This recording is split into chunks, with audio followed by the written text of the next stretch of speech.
Unda men O'zbekistonda yashashda mana haqiqatan qo'rqishni boshlayman. Bugundan boshlab bu qo'rquv meni ichimda egalladi. Ozgina bo'lsa ham o'zi o'rnini topdi. Men tilini sug'urib gapirtiryapman. Siz gapir majbur qilyapsiz o'shanga. Qanaqa pistolet tiradimmi, pichoq tiradimmi? Aka, siz qo'lingizdan kelmaydi pistolet pichoq, tushundingizmi? Men unaqa ish qilmayman. Qo'lingizdan kelmaydi ya. Qo'lingizdan kelmaydi ya. Men qilmayman. Siz gapirasiz. 1,5 yildan beri men o'zimdan o'tgan, o'zim bilaman, nima bo'lsam bo'laman. Har kun kechki bir oyga bir ana milisalar keladi degan. Meni shu yoshimga Men endi prosta adolat so'rayapman shu yuqorida o'tirganlarga masalanda. Shu adolat so'rayapman.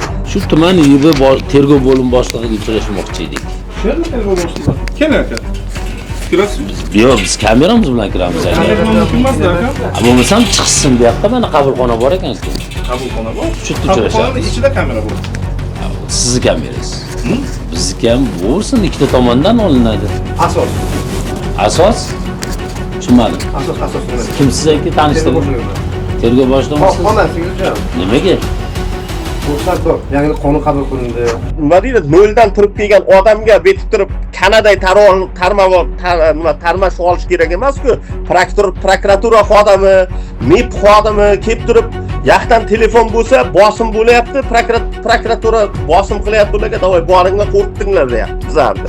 Chunki har bir inson oxirgi tayangan eshigi bu sud bo'ladi va sud bo'lganda ham bu Oliy sudning oxirgi eshigi. Oliy sudda o'sha Muslimov janoblari muomala madaniyatini to'g'rilab olishlarini yokida o'rnlariga munosib kadr qo'yishlarini biz ham iltimos, ham talab qilamiz. Bu ish zakazma ish bo'ldi-da, bular zakaz bilan qilyapti hammasida. Qo'zi onangni so'ksa dardingni borib kimga aytasan degan maqol bor xalq orasida. Xuddi shu maqol bugun kuzatildi. Ya xo'p, endi hozir menga bular betib to'qmat qilib shantaj qilib o'rgandan keyin men hozir qidiruvda yuribman, O'zbekistonga borsam men bola chaqamni ko'rolmayman. Mana bir yildan beri men majbur bo'lyapman hozir O'zbekiston fuqarosidan voz kechishga. Jomboy tuman IIB xodimlari jurnalistika bilan umuman davlat rahbari qo'llab-quvvatlayotgan ochiqlik siyosati bilan kelisha olmas ekan. Siz hozir ichkariga kirsak gaplashasiz, bu yerda gaplasha olmaysiz-a? Kameramiz bor. Xizmatxonaga. Bu qanaqa xona bu? Mana bu qanaqa xona? Mani xizmatxonam bor. Siz faqat xizmatxonangizda gaplashib qabul qilasiz fuqarolarni. Bu yerdan qabul qilamiz. Savol bo'lsa javob beramiz. Bu yerdachi? Hozir ruxsat oling. Meni 65 ga pok onamni bular mashenik deb turib ayblayapti-da, masalan, onam. Men ana shaqlariga jonim chiqyapti. Siz kimsiz? Jurnalistman. Vakolatingiz nima? Korrupsiya ommaviy axborot vositasidan. Ana, demak, siz bilan gaplashish kerak. Hurmatli prezidentimizga ham aytardik, siz qo'llab turgan shu sizni siyosatingiz bu yer mana shu ostonada poymol bo'ldi. Sog' bo'lasizlar. Bordir ana tepada o'tiradigan, lavozimda o'tirgan vijdoni borlar bordir. Biz rasmiy kanalimiz aka. Bizlar norasmiy kanalda. Sizmi? Siz kanal emassiz aka. Siz organsiz. Ha? Yo'q. Bir kiring. Yo'q, hamma kirmas. Ey og'ayni, ovozmanda ham bor. Shallaqlik qilmang, iltimos. Men Oliy sudga kirib, qaytib chiqayotganimda xuddi lo'li bozordan chiqqandek his qildim o'zimni. Tilxat yozib bermaganmisiz? yo'q, tilxatam ular bizlarga olgan yo'q. Tilxatam yozib berganim yo'q men. Aynan bizga murojaat qilgan murojaatchini murojaati haqligi ichki ishlar holatida ham, mana bu holatda ham o'z tasdig'ini topganday bo'ldi. O'z vatanidan voz kechishga majbur bo'layotgan yana bir fuqarodan murojaat kelib tushdi. Ushbu murojaat Samarqand viloyati Jomboy tumanida yashovchi Feroz Yusupovdan. Biz tahririyatimiz bilan o'z vatandan ketishga majbur qilayotgan vaziyatni o'rganish uchun Jomboy tumaniga yetib bordik. Murojaatchining aytishicha, uzoq yillardan buyon Amerikada Green Card asosida faoliyat yuritib kelmoqda. Keling, murojaatchining noroziligi nima sabab bo'layotganligini o'zidan eshitsak. Assalomu alaykum aka, yaxshimisiz? Salomatmisiz? Assalomu alaykum aka, yaxshimisiz? Rahmat. Aka, shu Amerikada mana faoliyat yuritib turib, bizga bir murojaat bilan chiqqandingiz. Ushbu murojaatni biz Samarqand viloyatiga, aynan shu tumanga borib o'rganishlarini, surishtiruv ishlarini qilib keldik. Endi o'zingiz bilan ham bir ozgina ma'lumot o'rnida holat bu nima bo'lgan, qanaqa bo'lgan, o'zingizdan ham bir so'ramoqchi edik. Shunga voqeani avval o'zingizni tanishtirib, ism familiyangiz, qayerda tug'ilgansiz, va hozirgi kunda necha yildan beri shu Amerika faoliyatida nimaga asosan faoliyat yuritasiz? Shu to'g'risida batafsil aytib bersangiz. Assalomu alaykum avvalo. Men Samarqand viloyati Jomboy tumani Samarqand mahallasi 17-uyda istiqomat qilaman. Tug'ilib o'sgan joyim Jomboy tumani Samarqand mahallasi 17-uy. 1986-yil 15-noyabrda tug'ilganman. Ma'lumotim o'rta maxsus ma'lumot. 2013-yil taqdir taqozosi bilan green karta yutganman. 2013-yil may oyida chiqqan green karta. 2013-yil 13 tug'ilgan kunimdan 2 kun oldin 13-noyabr kuni bu yerga uchib kelganman. Viza olib. Shu 10 yil 12 yildan beri shu Amerikada istiqomat qilib kelaman. 12 yildan beri. Bu yerda Siz Amerikada ishlaysiz green cardga asosan. green karta green karta orqali kelganman. 12 yildan beri shu yerdaman. O'zbekistonga tez-tez borib kelaman. Yiliga 3 marta, ba'zi payti 4 marta borib kelaman O'zbekistonga. Tez-tez borib kelaman. Oilam sharqda, ota-onam, farzandlarim, ayolim sharqda, O'zbekistonda. Shuning uchun tez borib kelaman. Qarang, o'sha mana shu safar sizga jinoyat ishi ochilgan ekan, shu oxirga kelib ketganingizda sizga va oilangizga. Shu safarda qanaqa sabab bo'lib kelgandingiz? 2022-yil 18-avgustda O'zbekistonga ketayotgan bo'ldim. Ketayotgan sababim, o'zim bu yerda fura biznesi bilan shug'ullanaman. O'zimda furalarim bor. Shu furam o'zim haydab yurgan fura endi buzilib qoldi. Chunki deganda yana shopirlar bor, ularga teginmadimi, o'zimda furam 1 oydan keyin chiqadigan bo'ldi. Sababi 1 oydan keyin chiqadigan bo'ldi. Men aytdim, bo'lmasam Yuta shtatida buzilgan edi, shu yerga qo'ydimmi, shu yerdan bilet topib O'zbekistonga uchib ketdim. 2022-yil 18-avgustda uchib ketdim. O'zbekistonga borib tushdim, hammasi yaxshi. 24-avgust kuni shu otamning tug'ilgan kuni edi. Shu o'zimda ishim bilan shu uyimdan sal nariroqda sentr joyimiz bor, shu Jomboy tumanining sentri bor. Shahdan kelayotgandim, shu shlangbog'ni yopiq turuvdi. Shu yerda to'xtab turuvdim, shu ikkita tanishim keldi, salom alik qildik. Aka, qanday, yaxshimisiz? Ha, yaxshi. Yaxshi keldingizmi dedi. Ha, yaxshi keldim. Qachon keldingiz? Ha, men aytdim, bir 2 kun bo'ldi kelganimga. Men shunday dedim. Keyin shu payti yoz oyi, keyin u bolalar aytdi, oldin ham u bolalardan narsa oldi berdi qilganman. Aramizdan ana o'tmagan, yolg'on ana gap o'tmagan. Bu bolalar, aka, sizga ishonamiz, bizlarda savdo bo'lmayapti, shu ikkita avtomashina mashinlarimiz turibdi, odamlarga pul bera olmayapmiz deb aytuvdi menga. Keyin ularga xo'p bo'pti, o'ylab ko'raman, agar ana u bo'ladigan bo'lsa bog'lanamiz, aloqaga chiqaman sizlarga dedim. Shun bilan 21midi, 22midi uyda shu keliningiz bilan o'tirib bizlar ayolim bilan o'tirib, ikkovimiz nima ertaga savdo qilish, podarka qilishni o'ylab o'tirdik, maslahat qilib. Keyin shu mashin podarka qiladigan bo'ldik. Bo'lmasam o'zimda 3 ta avtomobilim bor uyda. Buni tekshirsa ham, masalan, chiqadi. 3 ta avtomobil o'zimizda bor. Captiva bor, Trailblazer bor, Malibu mashin bor. Endi hammasidan otamning nomida hamma mashin. Keyin shu ana u bo'lgandan keyin ota nima edi? Boya ayolim bilan maslahat qildik, keyin u bolalarning oldiga bordim, men o'zim bordim. Keyin shunday ofisiga bordim, ofisga borganimda o'tiribdi ekan 2 kishi, keyin kirdik, joyidan turib birdan ko'rishdi ular ham, salom alik qildik, ha, yaxshimisiz, yaxshimi? Qani shu mashinlarni bir ko'raylik dedim. Shida shu yangi mashin chiqqan ekan, Jack mashin. Keyin shu mashinni ko'rdim, menga yoqdi. Shida keyin bitta Gentra mashina bular menga taklif qildi. Aka, mana shu Gentrani ham oling, yaxshi, hamma narsasi toza. Shu ikkalasini oling deganday qildi. Keyin men aytdim, shoshmay turinglar qani, men dedim bitta onam bilan maslahatlashay dedim. Onamga yoqsa olib ketaman mashinada dedim-da bularga.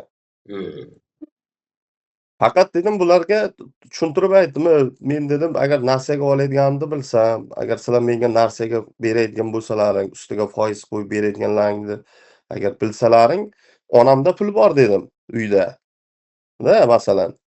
Endi masalan kassam meni отдельно, o'zimni kassam отдельно, endi onamdan pul ber deb so'ramayman-ku, o'zim 30 nechiga kiraman, ona pul ber deb onadan so'rash noto'g'ri bo'ladi-ku endi. Baribir kassa bank onamiz. Men shu Amerikadan topgan pulimni shu onamga jo'nataman. 90% ni onamga jo'nataman, 10% ni o'zimizga olib qolamiz. Keyin bilaman onamda zapas pul bor. Agar bilsa, men narsaga mashina oladiganimni bilsa, onam aytadi, "Mana pulni ishlat" deydi. Masalanda. Keyin uyga keldim. Uyda o'zimda zanachkam bor edi. Shu ayolimga berib qo'ydim. Men aytdim, "Qancha zanachka pul bor?" dedim. "Bir pachkadan sal oshiqcha pul bor" dedi. Men aytdim, "Shundan" dedim, 6000 ni ber dedim. Keyin 6000 ni olib chiqdimmi? Keyin onam karvotda o'tirdi. Shu payti yoz payti karvotda o'tirdi. Keyin onamga aytdim, "Aya, yuring, bir joyga borib kelamiz" dedim. Endi dadam bilan birga o'tiribdi-da, aytmadim shu yerda mashina ko'rishga boryapmiz debdi onamga. Keyin onamni birga o'tkazdim, bordik. Yog'da u bolalarni pishitib kelganman. Shunda bitta onam kelsa bunday deb aytasan debdi. Keyin shu bolalar bilan picha xudochiligimiz bor bizlarda. Keyin ayamni ko'rgandan birdan, xudo xola, keyin deb qoldi ular. Keyin anavi qildik. Ayamga aytganimda, baribir onani dedi boshqa bo'ladi-da. Onamga endi shu mashina yoqdi, mana Jack mashinasi yoqdi. Keyin yana bitta mashina Gentrani jiyanimga ko'rdim, opamning o'g'liga. Olib bersam, shu ertaga sheda bekor yurmaydi, shu o'zimizda taksi haydab yuradi deb turib olib berib keluvdim-da. Keyin sheda hangama qildik, hammasi yaxshi. Keyin sheda onam qandaydir baribir neto bo'ldimi, bu boladan so'radi. Mana Izzat degan boladan. Asta qo'lidan ushlatdi, chekkaga chiqing dedi. Chekkaga chiq dedi unga. Gapim bor dedim. Endi xudomiz-ku bizlar, xudochiligimiz bor-ku. Ha, xudo xola deb ikkovi chekka chiqdi. Baribir so'rabdi ayam bu boladan-da. Mana Izzat degan boladan. Shu o'g'lim sizlardan naqd pul olib berib olyaptimi yo nasiya olyaptimi mashinani debdi. Yo'q, bu pulini naqd beryapti. Shunday ishlab, endi onam biladi-ku, men onamdan yashirincha ish qilmayman. Anavi pul jo'natsam, onamga jo'nataman-ku. Keyin onam aytayapti, "Cho'ta bu kam pul bilan keldi-ku, menga kam pul berdi. Bu qaydan oldi bu ikkita mashinaga $30,000 pulni" deyapti onam. Keyin sheda yo'q, Feruz akaning kartasida pul bor ekan, kartasidan bizning shotimizga o'tkazib beryapti xudo xola. Hozir boramiz, mashinani oformit qilib beramiz Feruz akaga. Feruz akaning 4 ta 222 nomeri bor, shuni toqadi o'zi deb aytildi-da sheda. Keyin onam o'shanda, bo'ldi bo'lmasam deb turib, keyin onamga aytdim, yo'qdi. Keyin u mashinani ular bilan haydab keldik, bu yoqqa qarab, uyga qarab. Dadamni tabrikladik birga, ular ham sheda guvoh edi, u bolalar ham. Keyin sheda dadam aytdi, "Bu mashinalarni nima qilamiz? Bekor olibsan biray." Men aytdim, "Mining endi" deb turib, padarka qildik-da, xullas kalom.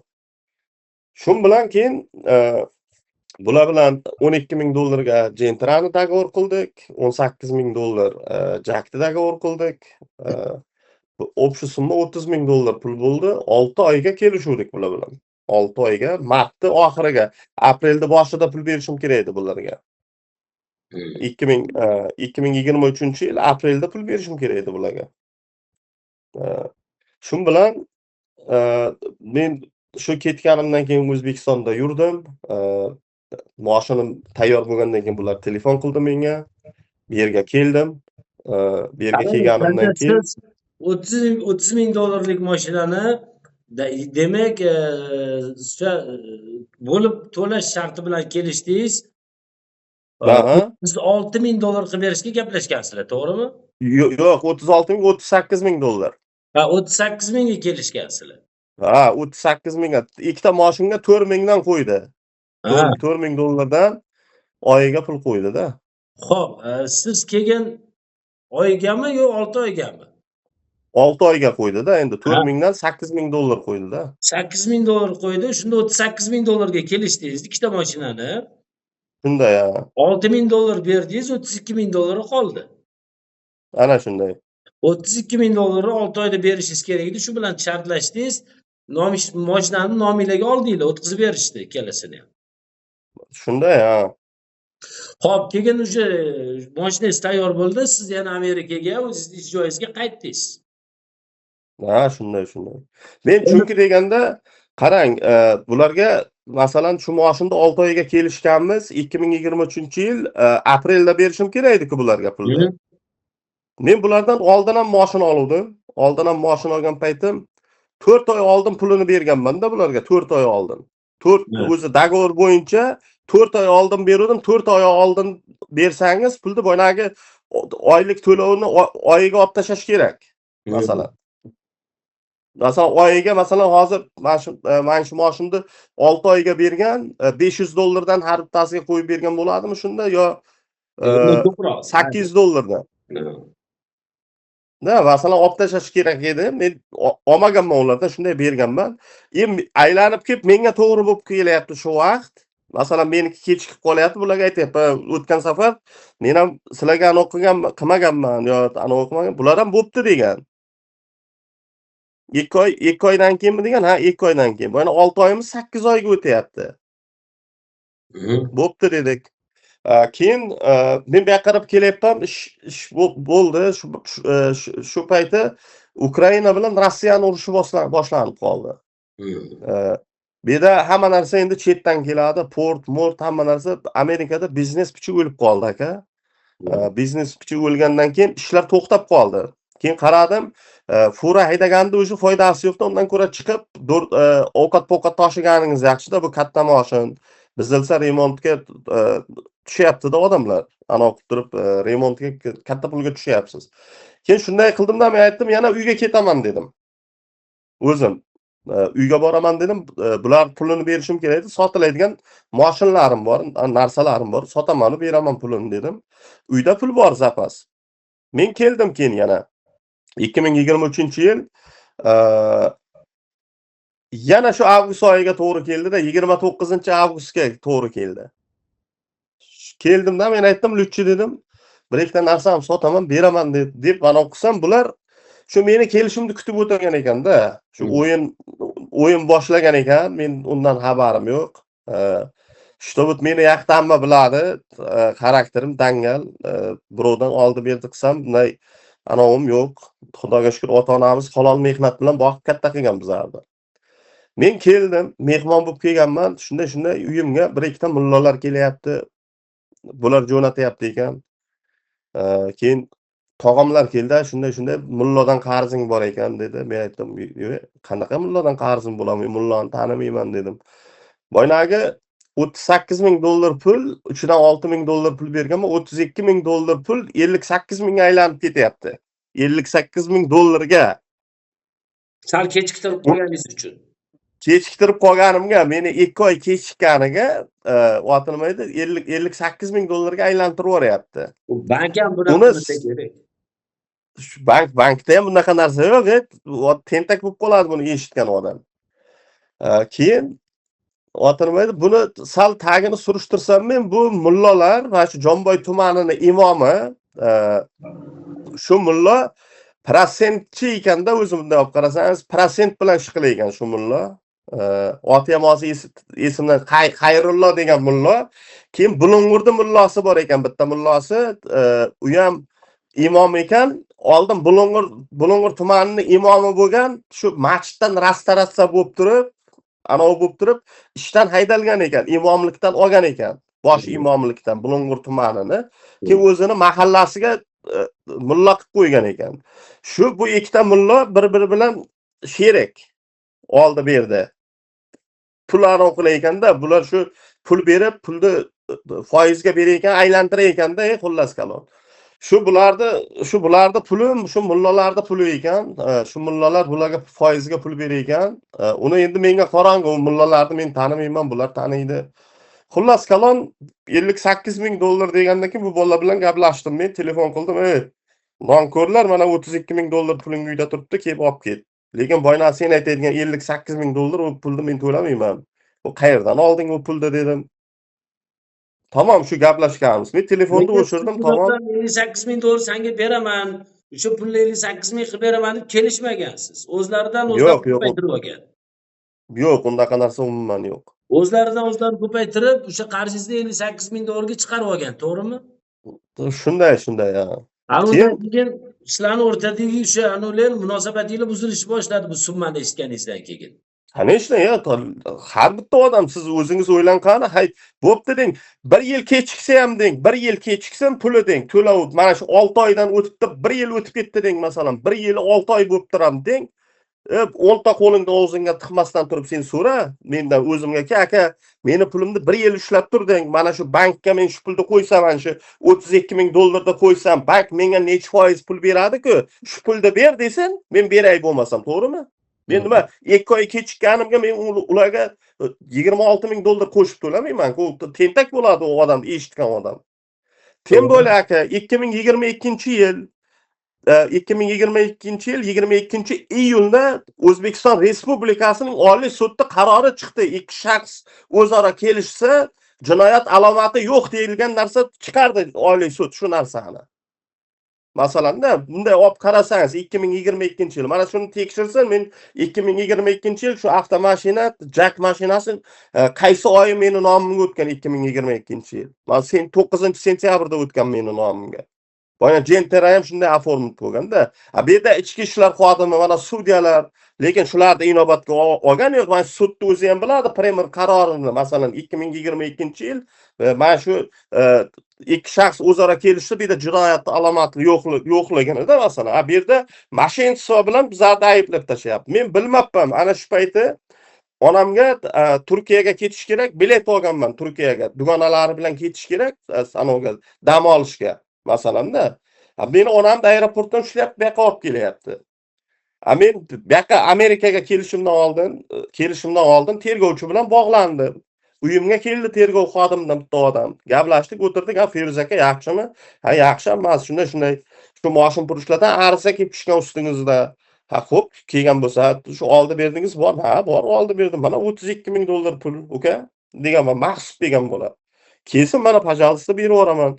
Mana $58,000 deb aytayapti bular. U mullalardan olgan ekan bu pulni dedim. Ular bilan kelishsin, men bilan emas. Men u mullalarni tanimayman dedim. Boyna prosentchi mullalarni. Shun bilan keyin boynagi oper bola bilan uyda gaplashdim. Meni uyimga keldi, o'zimni uyimga. Shunday men dedim, men paloncha kuni uchib ketaman dedim. Shahardan turib ham gaplashaveraman sizlar bilan. Agar kel desalar yana kelib ketaman dedim-da. Shu meni ketishim bularga kerak bo'lgan ekanda, keyin bu yoq o'yin boshlanib ketdi. Boyna bilmasdan men Turkiyaga bilet olganman. Yaqa men $6,000-5,000 ga tushdim. İzmirga olgan edim. Ana uni 1 oylik dam olish anonsi bilan-da, Turetsitskiy. Eng qimmat joy İzmirku Turkiyada. Endi siz aylanib masalan shu 32,000 qarzim bor, mana 32,000 turibdi, olib ketmadi. Aytdim, bu zapislar ham bor. Tergovchi bilan gaplashganlarim, tergovchiga ham aytganman. Bu mullalar menga to'xmat qilyapti. Sen bilasan, men qochib ketganim yo'q O'zbekistondan dedim. Men ketadigan paytim aytib ketdim sizlarga. Meni shunday yoqda biznesim bor, trak biznesim. Men bormasam bo'lmaydi. Haqiqatan ham men kelmasam bo'lmaydi deb edim. Men xo'jayinman bu yerda bu ishga-da masalan. Ishlashingiz kerak-ku. Ha, ishlashim kerak. Masalan, shuncha men pul topyapman. Masalan, shu O'zbekistonga kirgizyapman men ham shu pulni-da. Через bank orqali mana tekshirsin banklarni. Qancha pul mendan kirib boryapti O'zbekistonga-da masalan. Yo hozir bitta oddiy bir nima deydi, noldan turib kelgan odamga betib turib Kanadaga tarmash olish kerak emas-ku. Prokuratura xodimi, MIP xodimi kelib turib yoqdan telefon bo'lsa, bosim bo'layapti, prokuratura bosim qilyapti ularga, "Davay, boringlar, qo'rqitinglar" deyapti bizlarni. MIP kelyapti, ayamni qo'rqityapti. Sizda ana yoqdagi uchastkangiz bor, yoqda bilmaydi, shu men bitta uchastka olib berganman. Oti nima edi? Opamga. 4 ta farzandi bor uni, padarka qilganman bitta uchastka. Shu yerga o'zlari uy qurgan ularni. 4 ta farzandmi yashab yuribdi, shuni kelib turib onamni qo'rqityapti endi bular.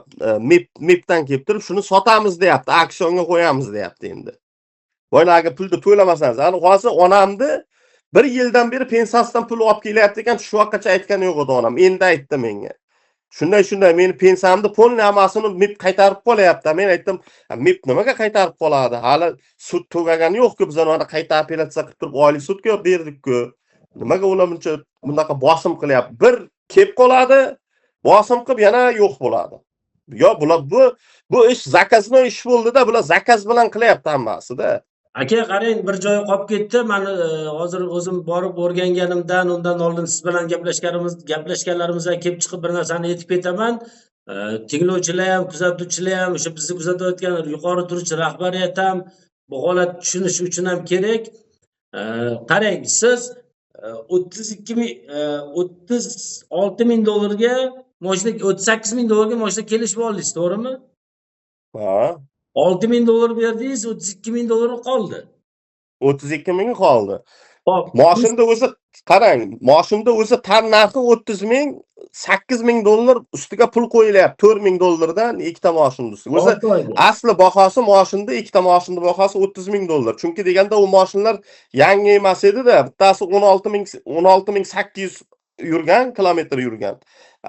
Bunisi 22 ming yurgan edi. Gentra aka tushundim. Qarang, men bu yog'ini tushuntirib ketingiz, odamlar tushunishi uchun ham kerak. Hop, 30 ming dollarga mashinani tan narxini kelishdingiz, 6 oy muddatga deb 38 ming dollarga umuman kelishdinglar. 38 mingdan 6 ming dollarni qo'liga berdingiz. 30 ming qoldi. Shu 6 oy muddat ichida to'lab bera olmadingiz. Keyin o'sha kechiktirib bo'lsa ham qolgan 32 ming dollar mana deb olib ketdi desiz, olib ketmadi, to'g'rimi? shunday. Ana undan keyin sizni oyingizlarga jinoyat ishi qo'zg'atdi, 168-modda bilan, ya'ni mashinasizlar bilan sizga jinoyat ishi qo'zg'atdi. Endi siz baribir ish joyingizga qaytishingiz kerak. Har doimgidagi qochib ketmas. Ish joyingizga qaytgansiz, ishlashingiz kerak. Bo'lmasa bu yerda ham o'zini qonun qoidasi talabi bor. Onangizlar Turkiyaga dam olishga ketayotgan vaqtlarda aeroportda ushlab, oyingizlarni qamab qo'yishyapti, to'g'rimi? Shunday ya. Oyingizlarni qamagandan keyin sizga pul to'la 58 ming dollar deb turib olishdi. Mana shunda endi shu yerda bir joyini men ham kiritib aytib ketishim kerak-da, shu savolni hozir siz menga berdingiz, yaxshi qildingiz shuni berib turibdi. Qarang. Masalan, mana shu ichki ishlar milisaxonadan ichki ishlardan meni uyim chiqsa 300 metr chiqadi aka, peshkom 10 minutlik yo'l. Uyim. Sudxona 350 metr. Sudxona meni uyimdan, agar suddan bironta kotibmi bironta keladigan bo'lsa, poveska olib keladigan bo'lsa, 350 metr yo 400 metr chiqadi, yarim kilometr to'shni chiqmaydi. Shunday perezdan buyog'i sudxona bilan melisa, buyog'i meni uyim, ko'cham. Meni ko'chamdan o'zlaringiz ham borib ko'rdilaringiz, qancha arasi yaqin. Masalanda, qarang, men bu yerda tergovda bular qilyapti, tergovda nima deyapti? Bizlarda uyimizga bular ogohlantirish beryapti, bizlar bormayapmiz ekan. Bizlarda uyimiz 300 metr milisaxonadan. Nima uchun bular bizlarni chaqirsa biz bormay ekanmiz? Bular tergovga kelmadi deb turib bizlarni tergovga kelishdan bosh tortdi deb turib o'zlari o'yin qilib turib sudga oshirib yubordi. Sud delani sudga berdi bular. Yoqdan prokuror chiqqan sanksiya qo'llayver degan. Sudya bilmaydi bizlarni mashinani через notarius sotib olganimizni masalanda. Na suddan bizlarga poveska kelgan. Shunday senga sanksiya qo'llandi, sen biron joyga chiqishing mumkin emas deb turib. Na ogohlantirish bor, na advokatlarni chaqirgan tergovga. Advokatning o'rniga birovi qo'l qo'yib yuborgan. Endi qarang, bu yerda chiste zakaznoy o'yin bo'ldi bu yerda, tamom. Bu yerda o'yin bo'ldi. O'rganishimiz bo'yicha o'sha 38 ming dollar qarz bo'lgansiz, 32 mingini beraman siz olmagan, 58 ming dollarga aylantirishgan bulovni. Foizlar kelgan o'zlarini hisob kitobi bilan onangizlarni jinoyat qo'zg'atib qamab qo'ydi. Siz onangiz uchun shuncha pulni to'lashga majbur bo'ldingiz, to'g'rimi? Men qaysi bola onasi uchun to'lamaydi, o'zingiz o'ylang qani? Men bu yerdan ketayotdim uchib. Qarang, men bu yerdan uchib ketayotdim. Biletni olganman. Onam bilan gaplashyapman telefonda tergovchini xonasida. Sen nima uchun onamni olib kelding desam, ha aka dedi, shunday dedi, tergovga kelib. Sen dedim, hamma milisaxonadagilar meni taniydi-ku dedim. Men nima uchun dedim, nomerlarimiz bizardi, uydagi nima uchun uyga dedim, odam kelgan yo'q-ku, bizga xabarimiz yo'q-ku dedim. Yo men bilmayman deyapti. Keyin men aytibman, meni onam 60 nechiga kiradi. Qayga qochib ketadi? Sen dedim, meni oldimga operda jo'natgan payting ham aytuvdim. Mana pul turibdi, kelib olib ket. Keyin tergovchini o'zi ham aytayapti shida. Yo'q aka, bular aytaveradi u $58,000 deb turib. Shu 32,000 dedi, hozir olib borib bironta bankka to'langizlar bo'ldi, xola ketaveradi oqlanib dedi. Bu naborat chalkash bo'lib ketdi-da keyin bunday. Hop, qarang, o'sha Jak avtomobilini ham, ya'ni siz ulardan sotib olgan o'sha mashina sizni qarz bo'lishiga sabab bo'lgan mashinani ham ularga qaytarib nomlariga o'tkazib bergan ekansiz. Shu ham to'g'rimi? Ha, endi shunday bo'ldi. Keyin bu yoqda Otinimayda Jonboyda sud bo'lgandan keyin xuddi mana shunday siz bilan через onlayn sud bilan gaplashdim men. Sud zalida bo'lyapti, sud davom etyapti. Sudya bilan gaplashdim, holatni tushuntirib berdim sudyaga. Hammasini. Mana shunday bo'lgan. Bu yerda onamda aybi yo'q, shunday. Nima qo'llasalar, menga qo'llanglar. Men olganman u narsani. Yo men qochib ketganim yo'q. Uyimga tergovchilar kelgan paytda men aytganman, mana shuni pul tayyor turibdi. $32,000. Mana xohlasalar uni chaqiringlar, sizlar oldilaringlar berib yuboray. Sizlar ham shu bosh o'g'ridan qutulinglar, biz ham qutulamiz deb turib aytganman-da shu narsani. Mana shunaqa deb aytganimdan keyin sudya bir to'xtamga keldi dag'in, yana sudni qoldirdi, o'ylab chuqurroq o'ylab ko'ringlar ikki taraf ham dedi dag'in. Qoldirildi yana sud. Bu sudda o'sha bular menga chiqmagan, aloqaga chiqmagan. Bu sud bo'lgandan keyin endi sizlar bilan bizlar vaqtimiz to'g'ri kelmaydi.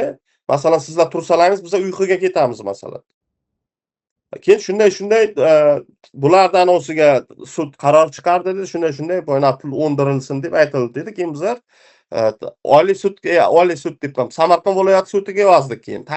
Ana turibdi. Nimaga bunaqa apellyatsiyaga. Ya xo'p, endi hozir menga bular betib to'xmat qilib shantaj qilib o'rgandan keyin men hozir qidiruvda yuribman, O'zbekistonga borsam men bola chaqamni ko'ra olmayman. Mana bir yildan beri men majbur bo'lyapman hozir O'zbekiston fuqarosidan voz kechishga, masalanda bu shunga olib kelyapti-da bular. Nima qilishim kerak? Men bola chaqamni ko'rishim kerak borib turib. Men u pulni to'lay olaman, qurbim yetadi. Meni bular prosta chestimga tegdi. Meni bular chestimga tegib turib to'xmat qilyapti. Bu to'xmatga men pul to'lamayapman shuning uchun-da. Hamma bilib o'tiribdi yashaydigan joyimda men bu $9,000, $8,000 pulga qarab qolgan bola emasman. Hamma biladi meni-da. Nimaga shuni to'lab olmayapsan? Shu bosib bo'lib ketadi-ku deyapti. Men yo'q deyapman. Chunki deganda bular meni chestimga tegdi. Meni 65 ga pok onamni bular mashenik deb turib ayblayapti-da, masalan, onam. Men ana shaqlariga jonim chiqyapti. Men onamga aytayapman, yo'q ona, to'lamaymiz. Men sizni Xudo nasib qilsa oqlab chiqaraman. Bordir ana tepada o'tiradigan, lavozimda o'tirgan vijdoni borlar, bordir-da, mana shu narsani ko'rsa, bir yechimini topsin, tekshirsa mana delani, deydi, qanaqa o'yin bo'lganini. Qaysi bir organda ishlagan odamga ko'rsatsangiz kulyapti hozir bu mana tergovda yozyapti o'zlarini xulosasini shunday $38,000 qarzdorligi bor deb turib. Yana bu yerda Otinimayda hech qaysi anoda yo'q-ku, qonunda prosent o'ndirilsin degan masalanda. Hozir mendan prosent o'ndiryapti-da bular. Foiz o'ndiryapti $26,000. Bu o'sha sudda sizga qancha qarzdorlik qo'ydi? Shu $58,000 qarzdorlik qo'ydi. Shundan hozir 48,5 mingini to'ladim. $48,500. Shunda ham yana aldash bo'ldi-da, meni aldadi bular. Aytdi, shu Jak mashinani bizga o'tkazib ber dedi, sudda to'xtat dedi viloyat sudini bizlarga. Keyin viloyat sudi shu kuni bo'lish kerak edi, keyin telefon qildi advokatimiz, bular kelishdi. Agar sudni to'xtatinglar, kelishdik. Mana shu Jakni bizga beringlar, bizlar xarajat qilib qo'ydik dedi. Mana shu Jonboyni sudyasiga, mana shu tergovni, mana prokurorlarga boynagi 10 mingmi qancha pul bilan xarajat qilib qo'ygan. Shu xarajatimizni ber, rasxod qilib qo'ydik. Bu shu rasxod qilmasak, bo'lmasa bunaqa narsani hech kim qilmardi deganday gap qildi menga-da. Shu pulimizni ber dedi. Men aytdim, "Aya qo'ying, sadqai sar shularga" dedim, "Shu mashin harom bo'lib keldim bizga" dedim, "Shu harom o'zlariga ursin" dedim. Naqin, bu yerdan men davernis jo'natib yubordim keliningizga, men nomimda turuvdi mashin. Davernis jo'namdan bularga o'tkazib berdim mashinni nomiga. Bo'ldi-da desam, keyin yana aldatdi tag'in. otinimayda telefonlarni ko'tarmay qo'ydi. Boyna advokatiga tilidan tilqat yozib berish kerak edi. Haqiqatan ham bizlar mana shunday Feruz akani bu yerda aybi yo'q. O'rtada tushunmovchilik bo'ldi. Boyna mulloni gapiga qarab bizlar ish qildik deb turib shunaqa deb yozib berish kerak edi o'zi. Bizlarga-da. Aka, o'shanda menga eng qiziq joyi hozir qarang, shunda siz bitta Gentra'ni 58 ming dollarga olgan bo'lib qolasizmi? Mana shunday bo'lyapti-da. Hozir jakni ham bularga qaytarib berdim. 22 ming shu moshinda masalan hozir 22 ming dollar sudya hisoblayapti ekan, bularga endi 10 ming dollarga baholanar ekan u moshin. U qayda bor bu narsa ayting qani? Jonboy tumanida bor aka, men bildim shuni. Mana shunday bo'lyapti. Jonboyda o'yin ot kurra bo'lyapti-da o'yin. Mana masalan otinimayda prezident sessiyasi qildi. Ancha bo'ldi bunga. Nima deyapti? Qaysidir vijdoni bor deyapti. O'zingni viloyatingda chetda yurgan deyapti. Anovlardan, fuqarolardan xabar olyapsanmi deyapti. Shularni jo'natgan pulidan oylik olyapsan-ku deyapti. Mana kecha O'zbekiston bosh prokurori anov qilib turib chiqdi, gapirib chiqdi, korrupsiyani olamiz, buni olamiz deb turib. Mana korrupsiya. Ana shuni tagida korrupsiya bormi, yo'qmi bir aniqlasin mana. Tekshirsin shuni. Mana shuni tagida bormi korrupsiya, mana shu tergovlar o'yin darajasida bo'lganmi, yo'qmi ko'rsin. Mana ana shu tergovda qilgan bola mana Xudo bor tepada. 10 kunga bormadi shu Jonboy tumaniga yangi tergovchi bo'lib kelgan ekan. 10 kun, 15 kunga bormadi, bir kambag'aldan 50 dollar pul oltirib ketdi mana ishdan hamda. 50 dollar pul bilan tushib ketdi ishdan. Mana shu bola. Mana tekshirsin shularni masalanda. O'yin qanday o'yin bo'lgan. Men endi prosta adolat so'rayapman shu yuqorida o'tirganlarga masalanda. Shu adolat so'rayapman. Hozirda O'zbekiston Respublikasi Jinoyat kodeksining 168-moddasi bilan aybdor deb topilgan murojaatchining onasiga yuzlandik. 1,5 yildan beri men o'zimdan o'tgan, o'zim bilaman, nima bo'lsam bo'laman. Har kun kechki bir oyga bir ana milisalar keladi bega. Meni shu yoshimga qariganimga meni avora qildi. Men hech qachon bunaqa narsani ko'rmagan edim. Siz aybingiz shu o'g'lingiz bilan yuring deganlarga birgalikda borib, xo'jayingizga tug'ilgan kunlariga mashina sovg'a qilish uchun borgansiz xolos, lekin ular bilan gaplashmagansiz, narxini kelishmagansiz. Yo'q, ular. Men pul beraman demagansiz. Tilxat yozib bermaganmisiz? Yo'q, Unaqa narsa tilxatam ham ular yo'q. bizlarga olgan yo'q. Tilxatam yozib berganim yo'q. Men o'zi uncha hech faqat mana shu Siroj menga o'zi yozdi. Tergovchi. Shuni ammasi bor ekan, kim Gulchehra degan. Gulchehra bilan ana shu qildi. Gulchehra ham sheyda o'tirdi-da Sirojni oldiga. Tergovchi? Ha, tergovchi. Keyin bu sud. Gulchehra kim? Tergovchining ammasimi? Ammasi ekanda. Qizimda uyi yo'q-da, bitta qizimda uyi yo'q. Shu endi men ana 8 sotlik nimamdan mana shu o'g'lim uy qilib berdi-da shularga ko'cha yurmasin deb shu opasiga. Endi ana shu uyni borib olaman deyapti men. Bu kimning nomida uy? Men 8 sotlik men nimamga edi-da shu. Sizning nomingizda. Xo'p, endi kim propiskada bor? Ida shu qizim o'tiradi-da shaqa. Qizlari, kuyovlari. 4 ta balasi. Ro'yxatda turadimi? Propiskasi bormi? 4 ta bolasi bilan Kvartira qizingiz. yuruvdi u qiz. Bir sag'ir balaga tekkan edi. Mani dugonam edi, o'lib ketdi u kishi. Otasi ham o'lib ketdi, sag'ir bala. Hech kimi yo'q. Bu kishi kuyov qildi. So'g'im bilan kvartira yurdi. To Feruz borib ishlagancha. Feruz birinchi ochratda shu Nilufar singlisiga uy qilib berdi. Uyingiz bor, auksionga qo'yib sotamiz degan bir shunaqangi talab qo'yapti MIB tomonidan. Shu Jonboy tuman MIB Ha, shu MIB kelyapti-da, bega qo'l qo'yib bering deydi. Menga aytadiki, qo'l qo'ying deydi. Ana deydi, o'sha afsonga deydi, olishga shu nimaga keldi deydi. Uchastkaga deyapti-da. Ular qayerga ketish kerak ekan, 4ta 5ta bolasi bilan. Tavba-ey, qanday hujjat qilib kelgan.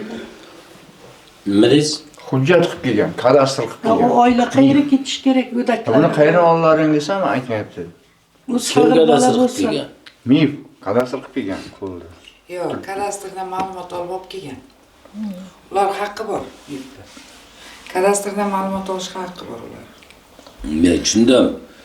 Hozir qizingiz shu yerda yashayaptilarmi? Shaqa yashayapti. Qizim yildan uyi yo'q. beri yashaydi. Ko'p yildan beri yashayapti. 10 yildan beri qizim shaqa yashayapti. Feruz Bilmasam o'g'lim. Shuni shunaqa qilyapti-da, mib kelyapti. Siz o'zi bor yo'q holatda aybingiz o'g'lingiz bilan faqat borib mashina ko'rganingiz. Shu Yaxshi niyatda. Ha, yaxshi. U yana xudo ular. Qaynsinglimning qizi ularga tushganda. Qaynsinglingizni qizi. Qaynsinglimning qizi ularga tushgan moshin purishlariga. Hech bir haligi emasda bular shuncha bizga bosim qildi-da, shunchalik bular yomonlik qildi bizlarga. Mana xo'jayinning singlisini qizi tushgan, xo'jayinning singlisini qizi. Mayli bo'lmasam hozir sizlarni men bezovta qilib turibdi, adashmasam 90 millionmi shunchadir qarz qolgan deb aniq qilishyapti, sizlardan talab qilishyapti. 90 million deyapti bizga. Hozir o'shani to'laysiz deydi. Siz shuni to'lasangiz, menga aytadi, qachonlar siz oqlanib ketasdingiz deydi. Shuni to'lasangiz. Endi bizlar o'zi to'lagan pulimiz 66 ming dollar bo'ldi-ku. Endi desam 6 ming dollar to'ladinglar. To'ladi. 60 qancha bo'ldi-ku? Mashinani ham berdik, to'lagan 32 ming bir to'ladik. Ha, hammasi bor haligi. Bor. Qanchalar bor emas. to'lab keldim deb menga aytadi, men eshitaman. Puliga qo'ygandim men. Ularni ham o'tkazib olgan pensiyasidan keyin. Pensiyam 1,5 yildan beri pensiyamni olyapti ular. Pensiyamni ham olar 1,5 yildan beri. Pensiyam olmayman-da. To'liq oladimi? Ha, pensiyamni ham 1,5 yildan Sen beri. yarmini olish mumkin. Necha pul pensiyangizni bitta so'rang oldin, kulib yuborasiz. Pensiyamni ham anavi Bu kishi uyda non qilganda Pensiyangiz qancha edi? Endi xudo? Yoshga doir pensiya chiqqansiz. ha 700 nech bo'ladi? endi bo'ldi. O'shandan hozir kecha ham 2 oy yana pensiya olmadim. 2 oyligini birdan yo'q, o'chirilgan. Undan har anavga pensiyamga nima qilaman? Plastikni ichiga bor deb pensiyaga nima qilsam, anavi yo'q-da, pensiyam. Pensiyamni ham qaytaryapti. Keyin bordim nimaga nima pensiyamni qaytaryapti desam, o'sha Izzat deydi, pensiyangizni ham deydi, ana olyapti deydi. Munchaga pensiya, munchagina ona-ku. 400 ming qaytarganda Mib pensiya. xodimi kim? Oti nima u bolani? Farhod aka degan. Farhod 2 million olsa ham Biz bilan mayli hozir edi. hozir biz bilan kim bora oladi hozir Mibga? Siz borasizmi? Mib ichki ishlarga boramiz, biz aniqlik kiritishimiz kerak. Ko'rib turganingizdek, murojaatchimizning 65 yoshli volidasini ham jinoiy javobgarlikka tortib, yo'q joydan javobgar qilishganini o'z murojaatlarida aytib turishibdi. Kamiga yetmagandek, MIB xodimlari ham qonunda belgilanmagan tartibda sud qarori ijrosini bajarmoqda. Undiruvga qaratilgan har qanday sud qarori ijrosi nafaqaning oyiga 50% dan ko'p bo'lmagan miqdorda bo'lishi ko'rsatib qo'yilgan. Ammo Jonboy tuman MIB xodimlari noqonuniy xatti-harakatni amalga oshirib, onaxon nafaqasini 1,5 yil davomida 100% bosib kelayotganiga nima deyish mumkin? Bu holat ham kamdek undirilishi kerak bo'lgan qarzdorlikni qoplash maqsadida qarzdorning nomida bo'lgan uy-joydan tashqari boshqa mulki bo'lsa, ana shu mulkka ijroni qaratish mumkinligi qonunlarimizda ko'rsatib qo'yilgan.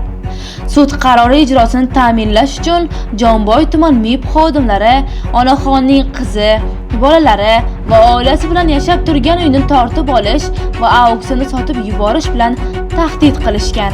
Bu holatda boshqa fuqarolarning huquqlari buzilishi mumkin ekanligini unutishgan chog'i. Vaziyatga xolis yondashish maqsadida Jonboy tuman MIB boshlig'iga yuzlandik. Assalomu alaykum. Mumkinmi aka o'tirasizmi siz ham? Bular siz ham bilaganmidingiz?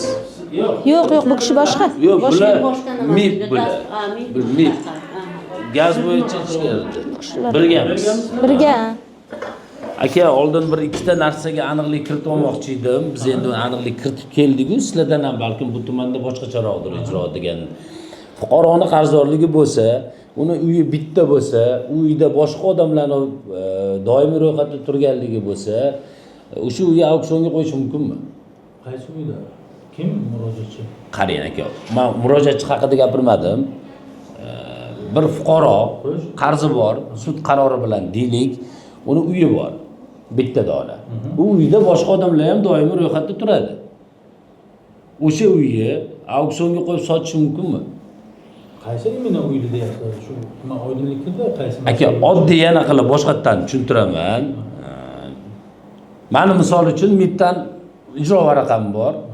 Sud qaroriga asosan mani nomimda bitta uy bor. Ukam, bolalari, boshqasi deylik o'sha uyda ro'yxatda turadi. O'sha uyga auksionga qo'yaman deyishga haqqi bor. Yagona uy-joyga ijro qaratilmaydi. Qaratilmaydi. Baraka toping, to'g'ri so'z aytganingizdan xursandmiz. Ikkinchi narsaga ma'lumot olmoqchi edim. Endi bu narsalarni biz juda yaxshi bilamiz. Endi u tumanda boshqacha emasmikin degan fikr bor. Bir pensioner ayolni pensiyasini 100% ijroga qaratish mumkinmi? 100% qaratilmaydi, 50%gacha qaratiladi.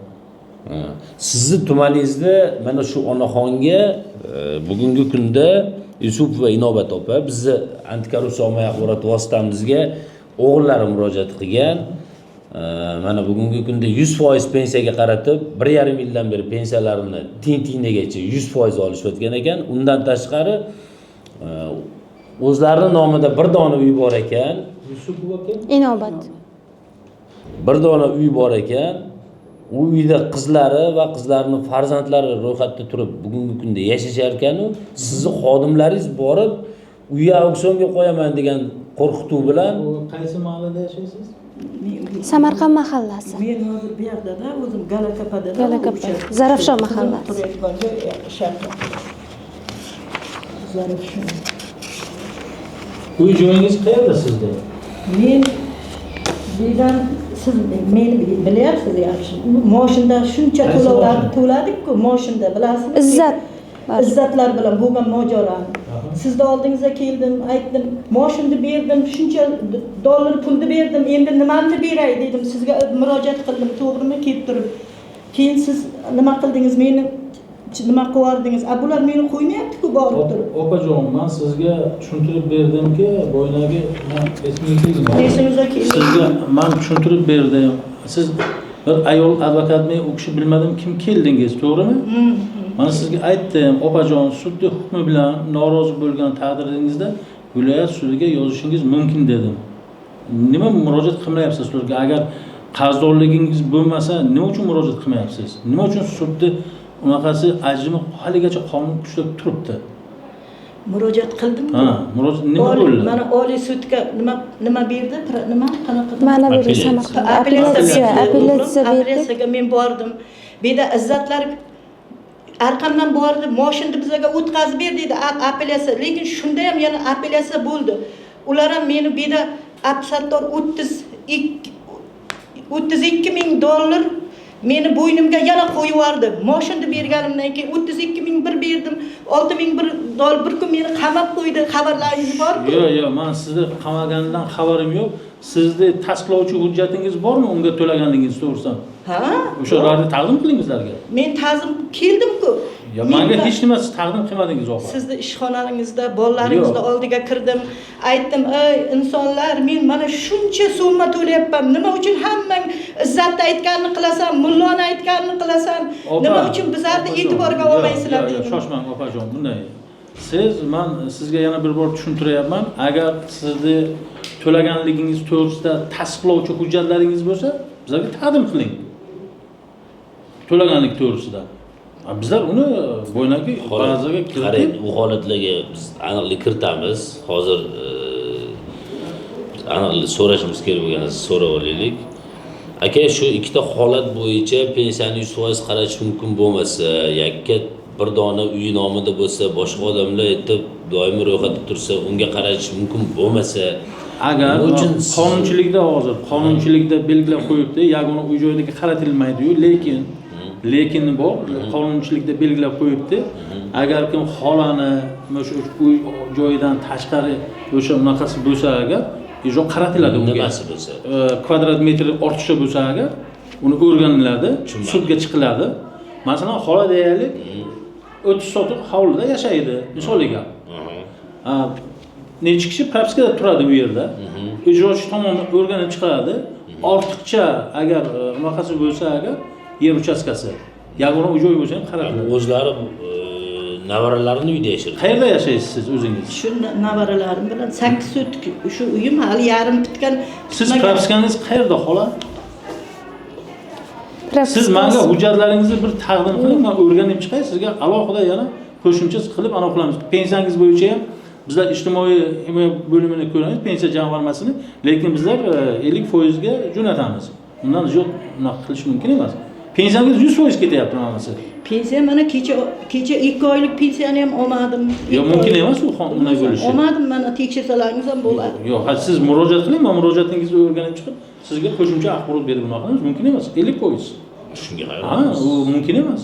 Ijrochingizni chaqirib aniqlik kirita olmaymizmi? Ijrochi mavzu yo'q. Hududda ketgan ijroda uni Mayli, ko'ramiz agar. bizlar uni o'rganib chiqamiz, anonga sabizga xat chiqaramiz, qancha ushlayapti, uni ko'ramiz, tekshiramiz oldin. Hozir birdan Hozir ijrochini chaqira olmaymiz. ijrochini chaqirib hududga ketgan. Qo'shimcha o'rganib, men axborot beraman sizlarga. Qolgan murojaatingizni men hozir yozib olaman. Sizga murojaat agar unaqa qilsangiz, men sizga javob berib, hammasini qonuniy qilib beramiz, unaqa joyi yo'q. Pensiyangiz necha pul sizda? Qoladi? 750 ming, 750 ming. 750 ming so'm? 750 ming bo'lsa agar 375 ming sizdan pensiyangizdan ushlash kerak. Shunday bo'ladi. Undan ortiq ushlamaydi. 1,5 yildan beri ushlab ko'rayotgan ekan. Yo'q. 1,5 yildan beri ushlab. Murojaat qilganlari yo'q-da pensiya bo'yicha biron marta. Men bir marta o'sha qarzorlik bo'yicha chaqirdim u kishini. Xola bir ayol bilan keldilar, bo'ynaga men aytib tushuntirib berdim. Xola sudning qaroridan norozi bo'lsangiz, viloyat respublika miqyosida chiqib apellyatsiya shikoyat berishingiz mumkin deb chiqartirib. Ism familiyangiz nima edi? Ismim Farhod Sharipov. Mayora званиyez. Telefon raqamingiz necha xola sizga? 90-15. 90-15. 90lik, 91lik emas. Bo'ldi, men pensiyangizga ham bitta so'rov xati yuboramizda tekshiramiz uni. Qancha sizdan ushlayapti, nima qilyapti. Qo'shimcha axborot beramiz. Hozir qizingiz yashaydigan uy necha sotik? 8 so't. 8 sotik. Nechta xonasi bor? 3 ta. 3 ta xona bor. Hali berdim, bitgan yo'q. 3 ta xona borda, 2 ta xonasiga yashaydi, bitta xonasi. Chala. Nechta farzandi bilan yashaydi? 4 ta. Shuni auksionga qo'yish mumkinmi aka? 3 xonasi bor, mana oddiy. Aka, bu savolga o'zimiz ham javob topa olamiz. Bunday hujjat o'rganib chiqaman, axborot. Mana sizga hujjat 8 sotik. Endi gap bilan bo'lmaydi, men qonunni zabt. Yo'q, o'zi shunaqa bo'lsa agar. Endi ko'rib chiqamiz, qonunchilikni ko'ramiz, qancha kvadrat metr poложено. Shunga qarab. Yo'q, mana 3 ta xona 8 sotik. Yo'q, unga agar 3 ta xona bo'lsa, agar 4 ta farzand qaratilmaydi. Doimiy ro'yxatda ular ham bor-da uyda. Doimiy ro'yxatda turadi. Ijrochilaringiz lekin borgan, u yoqda auksionga qo'ydik bizlar deb telefon qilishdi menga. Keyin bizlar ta'ziyada edik. Uchastkani dedi auksionga qo'ydik dedi, 3 kishi boryapti dedi. Nima uchun darvozalar qulf dedi. Auksionga olib bironta uy-joy chiqartirganim yo'qmi? Boryapti. Shunday deb boryapti bizlarga. Men aytaman, u mol-mulklarni tekshirishga boradi uy unaqamiz, ijrochimiz, lekin uy-joy xatlanmagan. Agar uy-joy xatlansa, dalolatnoma beradi sizga. Mol-mulkingiz xatlansa ham dalolatnoma beradi sizga. Qo'lingizga rasmiy hujjat beradi sizga. Xatlansa agar. Sizni auksionga chiqarishdan oldin sizga qaror beradi. Mol-mulkingizni baholaydi. Ana shundagina keyin auksionga chiqartiradi. Samarkandskiy hovliga ham bordi, 3 kishi rasmga tushirib, uylaringda ichlarini rasmga tushiramiz dedi. Ijrochingiz bordi, keyin yana semizroq bir qora oldi. Men o'rganib chiqaman, sizlarga qo'shimcha axborot qilib beramiz. Yana bir bor aytaman, siz mana bu ajrim ustidan arza qildingizmi, yo'qmi yana? Oliy sudga tashladik. Qachon tashladingizlar shuni? Yo'q, bu boshqa. 15 kunlar bo'lib qoldi. 15 kunda anons chiqadi javobi. 15-20 kunga dedi. Yana bir bordan keyin to'laganligingiz to'g'risidagi holat hujjatlari bor-ku. Hammasini menga taqdim qiling. Agar to'lagan bo'lsa, isbot bo'lsa, bizlar uni ba'zi birlikkarimizda qazolikda o'chiramiz. Diyor bilar edi, mifta ishlagan Diyor. Chiqib ketdimi? Diyor bilar edi. Diyor hammasini nima qilib taqdim qilib olgan edi. Bo'ldi, men o'rganib sizlarga qo'shimcha axborot berib, mana qilamiz xolos. Siz bilan qandoq biz bog'lanib qo'shimcha axborot olsak bo'ladi sizdan? Mana men telefonimni beraman, nomerimni xola yozib oling. Shu, men yozib olaman. Ruchkasi beribsiz. 97lik. 97 575 71 74. İsmingiz nima deysiz? Farhod aka.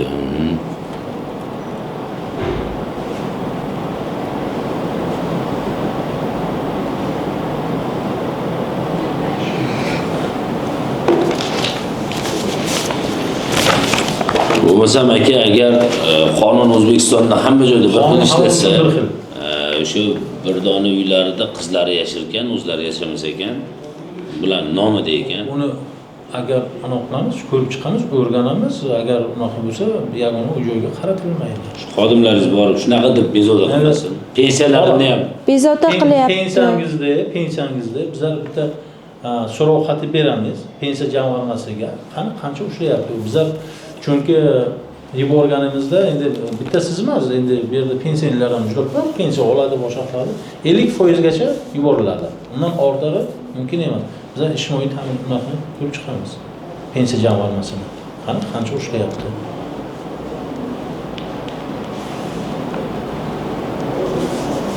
uy masalasida ham mayli, sizga o'zimiz ham aloqaga chiqamiz.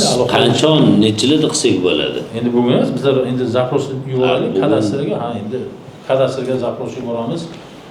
Ijtimoiy pensiya jamg'armasiga zaпрос jo'natamiz. Endi xodimlaringiz auksionga chiqaraman deyotgan bo'lsa, o'sha kadastr ham hamma ma'lumoti bor edi. Akajon, agar auksionga chiqartirmoqchi bo'lsa, agar uni borib davlatnoma qiladi. Davlatnomaga bularga qo'l qo'ydiradi. Qo'l qo'ying deb yurgan ekan-da hech qachon. Sizga davlatnoma beradi. Agar qo'l qo'yishdan bosh tortsangiz, agar unga ham davlatnoma qiladi. Sizga ofitsialniy qaror beradi, auksionga chiqartirish to'g'risida, baholash to'g'risida qaror beradi. Birdan chiqartirib bo'lmaydi bu narsani. Uni protsedurasi ancha. O'sha protsedurasidan balkim xodimlaringizning xabari yo'qdir. Sizni ayting, familiyangiz Jahongir To'laganovman. Jahongir To'laganov. Men telefonlaringizni yozib, keyin aniqlaman. Jahongir To'laganov. Telefon raqamingiz 94lik. 170 55 11. 55 11. Javobini aytasizmi yo'q? Javobini beramiz, o'rganib chiqib. Muallifga javob beramiz. Hadi rahmat. Salomat bo'linglar. Ko'rib turganingizdek, ota-onasini xursand qilmoqchi bo'lgan farzandni boshiga nimalar tushmagan. Biz bu holatlarga aniqlik kiritish maqsadida Jomboy tuman ichki ishlar boshqarmasiga bordik. Ming afsuski, mana bunday holatga duch keldik. Shu tuman YB tergov bo'lim boshlig'iga uchrashmoqchi edik. Shu yerda tergov boshlig'i. Keling aka. Kirasiz? Yo'q, biz kameramiz bilan kiramiz aka. Kamera mumkin emasda aka. Bo'lmasam chiqsin bu yoqqa, mana qabulxona bor ekan. Qabulxona bor. Shu yerda uchrashamiz. Qabulxonaning ichida kamera bor. Sizni kamerangiz. Bizniki ham bo'lsin, ikkita tomondan olinadi. Asos. Asos? Tushunmadim. Asos nima? Kim siz aka, tanishtiring? Tergov boshlig'imisiz? Onam singiljon. Nimaga? Ruxsat bor. Yangi qonun qabul qilindi. Jurnalistika to'g'risidagi 5-modda bor. O'qib chiqsangiz, Konstitutsiya to'g'risida 81-82-moddalari bor. Ana shu moddalarga tayanib, asos qilib siz bilan bir ikkita holatga aniqlik, ma'lumot olgani keldik. Agar tergov sirlari bor, agar tergov tugagan, agar tergov bunaqa bo'ladigan bo'lsa, mana matbuot xodimimiz bor, Umid aka. O'shalar bilan bog'laninglar. Umid bilan bog'laninglar. Umid aka, yo, o'sha anaqa Jahongir Sagdullayevmi? Yo'q, Toshkentga ketgan. Ukasimi, uni o'z ukasi bo'lganmi? Endi bu yerda kim bo'lganligini o'sha bilan bering, telefonini bering, birinchi. Bog'lab bering, muammo yo'q. Muammo yo'q. Siz hozir ichkariga kirsak gaplashasiz, bu yerda gaplasha olmaysiz, a? Kameramiz bor. Xizmatxonaga. Bu qanaqa xona bu? Mana bu qanaqa xona bu? Mani xizmatxonam bor. Siz faqat xizmatxonangizda gaplashib qabul qilasiz fuqarolarni. Bu yerda qabul qilamiz. Savol bo'lsa javob beramiz. Bu yerdachi? Hozir ruxsat bilan olsam, gaplashsin. Axborot matbuot bilan. Bering, ular bering. Gaplashamiz. Biz rasmiy kanalimiz aka. Bizlar norasmiy kanalda. Sizmi? Siz kanal emassiz aka. Siz organsiz. Ana shunday. Shuning uchun hamma qonun qoidasi bor, tartib bor. Rahbariyat bor, rahbardan so'raladi. Rahbar ruxsat berishga gapiriladi. Sizga hech nima demayapmiz. So'rang. Hormang aka, yaxshimisiz? Va alaykum assalom. Ha, bor bo'ling, rahmat. Men Jahongir To'laganovman, bezovta qilmadimmi? Yo'q, labay eshitaman aka. O'sha antikorrupsiya ommaviy axborot vositasining bosh muharririman. Ha, eshitaman Jahongir aka. Aniq akangizlar Jahongir menimcha Sagdullayev. Hamkorlikda ko'p ishlaganmiz. Ha, nima? Hamkasbda biz. Hozir Jomboy tuman ichki ishlariga keldik. Yakunlangan tergov harakatlari bo'yicha tergov tugagan. fuqarolar norozi bo'lib bir onaxon murojaat qilganlar, shunga aniqlik kiritishga, ya'ni endi bir tarafi bergan ma'lumoti bilan intervyusi bilan qo'yib yubormaylik, ikkinchi tomondan ham ma'lumot olaylik degan maqsadda keldik. Aha. O'shanga sizni ruxsatingiz kerak ekan intervyu berishlariga. Intervyu emas endi ma'lumot. Ma'lumotni qog'oz variantda bersa bo'ladimi? Ha? Qog'oz variantda berishga ham yo gapirib berishga ham Yo'q, endi holatga aniqlik kiritib, shu o'zlar suhbat qilib, bilasiz-ku jurnalistikani. Siz jurnalistmisiz? Ha, yuristman. Yo, jurnalistmi yo yuristmi? Yuristman. Ha, Bilaman jurnalistikani. Ha, tushunasiz jurnalistikani. Ha. Hozir sizga Jahongir aka nima kerak bo'ladi, intervyumi? Ha, chiqib ma'lumot berishsa, mana onaxon nimadan norozi bo'lsalar, shu o'zlarini qilgan shu tergov harakatlari bo'yicha asosli bo'lsa, asoslantirib, mana bunday holat bo'lgan. Balkim bular huquqiy tarafdan tushunmayotgandir. Balkim tergov haqiqatan noto'g'ri bo'lgandir. Shunga aniqlik kiritgani keldik. Hozir men bitta tergov boshlig'i bilan gaplashib, ish sudga ketganmi? Ish hozir davom etyapti sudda. Ha, suddami? Ha. Anaqada Oliy sudda. Bizning endi murojaat qilishgan. Yaxshi. Chiqmas ekanmi? Jahongir aka, bu kishining davrida bo'lmagan ekan. Shuning uchun hozir men sizga aytaman, ish sudda ko'rilayotgan bo'lsa, mayli men gapimni qo'yadigan bo'lsangiz ham, sud tugagandan keyin mabodo oxirigacha o'zgarmasdan qolsa yo o'zgarsa, qo'shimcha bular axborot beradi. Hozir ko'rilayotgan ish bo'yicha biz axborot bermaymiz, deyapti. Ya ko'rilyapti, ya do'stim, bitta narsani tushunaylik. Tergov ketayotgan vaqti bo'lsa, men u narsani kelib so'ramasdim. Xo'p, ichki ishlar tomonidan sudni yurituvida hozir. Qarang. Sud tergov harakatida hozir. Xuddi shunday. Ichki ishlar tomonidan tergov tugatilgan, to'g'rimi? Ha. O'sha tugatilgan ish haqida ma'lumot olmoqchimiz. U ish tugatib ketilgan, o'sha bularning qo'lidan ketgan bu ish. Bo'ldi, ish tugagandan keyin aka hukm kirgungacha sudni yurituvga o'tadi ish. To'g'ri. Qarang, sud jarayonini endi siz bilan biz bu yerda muhokama qilmaymiz, chunki sud sizlarga taalluqli emas. Lekin tergov qilib, ayblov xulosasini, qarorini qabul qilgan tergovchini harakatlari bo'yicha mana bu yerda onaxon kelgan 63 yoshda, uni qamab qo'yishgan 63 yoshli onaxonni o'sha vaqtda. Shularni hammasini masalan so'raydigan narsamizni so'raymiz. Agar bermayman desa masala yo'q. Men shunda o'zim bo'ldi chiqmadi, 1 soatdan ko'proq kutdik deb ketaveramiz, qo'yaveramiz shu joyni. Ha, tushunarli. Bo'lmasa, hozir gaplashildi, o'sha nimasi sud jarayonlari tugagandan keyin beriladi, ungacha berilmaydi degan komanda bo'ldi. Shuning uchun tugab bo'lgan-ku. Yo, Oliy sudda yurituvda-yu hozir ish.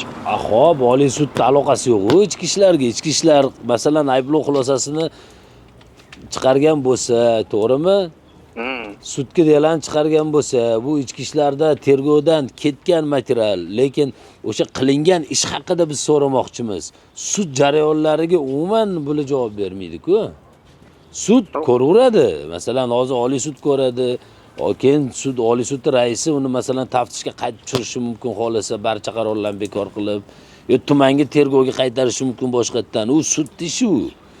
Biz tergovchini qilgan tergovidagi onaxonning noroziligi haqida gaplashmoqchimiz. Yo, bu hammasi o'sha tergov hujjatlarida aksini topgan-ku o'zi.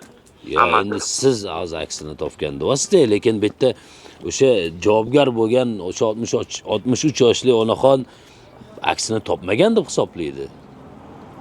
U sud yakunida hal bo'ladi, agar norozi bo'ladigan bo'lsa, undan keyin beraveramiz nima ma'lumot bo'lsa. Hozir hech kim chiqmaydimi? Yo'q, chiqmaydi. Xo'p, yakundan keyin chiqaman. Bo'ldi, mayli. Xo'p. Samarqand viloyati Jonboy tumanidamiz. Jonboy tuman IIB xodimlari jurnalistika bilan umuman davlat rahbari qo'llab-quvvatlayotgan ochiqlik siyosati bilan kelisha olmas ekan. Samarqand viloyati axborot xizmati bilan ham gaplashdik. Ana chiqadi, mana chiqadi. Qonun qabul qilingan kameraga umuman ommaviy axborot vositalari bilan biz ikkinchi tomon sifatida eshitgani keldik, ishlashni xohlashmas ekan. Do'stlar, nima qilarmiz? O'sha Shohruh G'iyosov respublika miqyosida bu narsani ko'rib chiqib, o'sha siz Samarqand viloyatidagi o'zingizni vakilingizni quloqni burab qo'ying, iltimos sizdan ommaviy axborot vositalariga ma'lumot berishni cheklab qo'yishdi. Hurmatli prezidentimizga ham aytardik, siz qo'llab turgan shu sizni siyosatingiz bu yer mana shu ostonada poymol bo'ldi. Sog' bo'lasizlar. Biz jamoamiz bilan ikkinchi tomonning ham o'z haqiqatlari bordir degan maqsadda avtomashinalarni murojaatchiga sotgan tomonga ham yuzlandik va ularning xatti-harakatlari bizni hayron qoldirdi. Marhamat, videoni tomosha qiling. Bizga murojaat kelib tushgandi. Sizlardan ikkita mashina olib bir sudlashish holatlari bo'lgan ekan. Shu holat bo'yicha endi biz bir tomonni eshitmaylik, ikkinchi tomonni ham eshitaylik deb keldik. Agar yo'q, men bu holat bo'yicha xohlamayman gaplashishni desangiz, majburiyatingiz yo'q. Siz tashkilot emassiz. Tashkilotda majburiyat bor.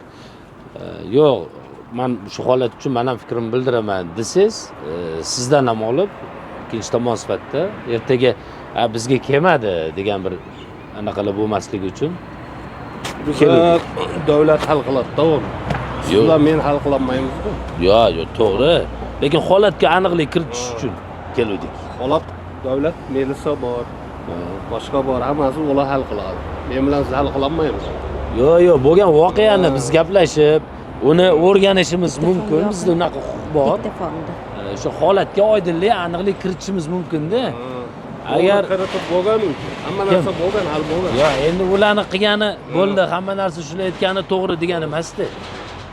Uni bekor qilish mumkin. Endi davlat bekariga aniq qilgan yo'q. Yo'q, davlat emas, ichki ishlar organi tergovi deydi. Tergovmi? Davlat endi butun bu sistemada. Ular o'zlaridan qo'rqish kerak-da. Kim? Allagan odamlar. Xudodan qo'rqish kerak. 1,5 yil yugurdik. Pulni olamiz. Uyga boramiz, ichib oladi, yotib oladi. Yolg'on gapirmang. Yolg'on gapirmaymiz, biz to'g'ri. Mulloni chaqiring siz. Ha, mulloni chaqiramiz va boshqani chaqiramiz. Yolg'on gapirmang bu yerda. Boringizlar, shayqa boringizlar, melisa hal. O'zlaringizdan qo'rqyapsizlar. Ha, melisa hal qilib beradi. Bizlar birovda allamasak, bizlarda allagan odam ko'p. Yana 2-3 ta bor. Sizlar ikkita mashina olgan bilasizlar rostdan ham? 2 ta olgan. Jack bilan Gentra. Ha, 2 ta olgan, bittasini ovdarib sotgan ayni. Avariya qilib. Qaysi? Mana shu bola. Qanaqa nimani avariya qildi? Yo'q, avariya qilib sotib bergan bitta. Qara, yo'q shu bir chekin. Urmasdan oldin olib ketinglar dedik sizga. Aksiyon nomer taqayiq, o'limda obro'yi degan mana shu momo. Mana aksiyonda turibdi. Videoda. Kamera mayli bersangiz olamiz uni ham. Ha. Hozir kamerada turibdi.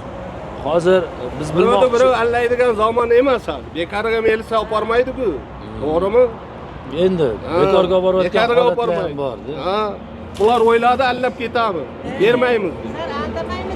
Biza birovda haqini yeygan odam emassiz. Qaymi? Qarang. Xolos. Boshqa gaplashkim kelmayapti. Men sizni ko'rsam hozir sochim tikka bo'lyapti. Allaganimiz. Yolg'on gapirmang. Allaganimiz uchun melisa olib borib qolmadi. Allamasangiz qolmaymi opa? Allaganimiz uchun qolmadi opa. Turkiyaga qochib ketgan joyingizda ishlab oldi-ku. Davolanishga ketyapti. Hech davolanishga. Yolg'on gapirmangizlar. Endi borga achigandan keyin bu yerga kelmangizlar. Achigandan keyin. Achigandan keyin. Ha. Hamma narsa achib bo'ldi. Bo'ldi ish, bo'ldi. Endi to'laysiz pullar. Ana o keladi-ku. Aeroportda bunday qiladi, to'laydi. Aeroportda shunday qiladi, to'laydi. Hop, bir minut, aka. Aeroportda shunday ishlaydi, tomosha qilasiz. Aka. Qarang, aka, bizni eshitding. Shunday aytdik, 10 marta bordim. 10 marta bordim uyga. Ikkita mashina, 4ta mashina to'lamaymiz. O'rtaga hojini olib keladi, birovni olib keladi. O ertan beraman, 5000 beraman, 3000 beraman. Men o'zi borga 1,5 yil yugura berib charchaganman uyga. Bora berib, oyog'im to'zg'anman. Hop. Aka, men bilan gaplashing. Siz bilan gaplash foydasi yo'q.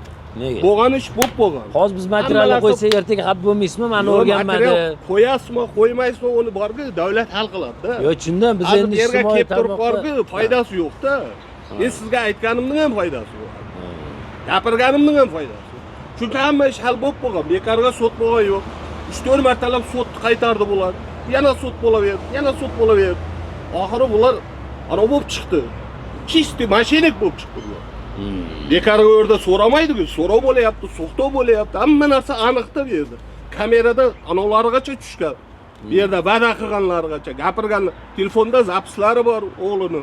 Yo'qda buncha pul beraman, buncha beraman. Mashinani kim olgan sizdan? O'g'log'im. O'g'illarimmi? Ana mama erib keldi billa. Og'ayimdan bilmasin dedi. Ikkovini ham aforut qilib beringizlar dedi. 5 oy 6 oyda beraman. 2 ta furon bor deb maqtandi o'g'li. bunday qilaman, Amerikada buncha pul ishlayman, O'g'illari buncha undan ishlayman. oldin ham sizdan mashina olishgan ekan. Oldin ham mashina. Qutilganmi uni? Uni qutulgan.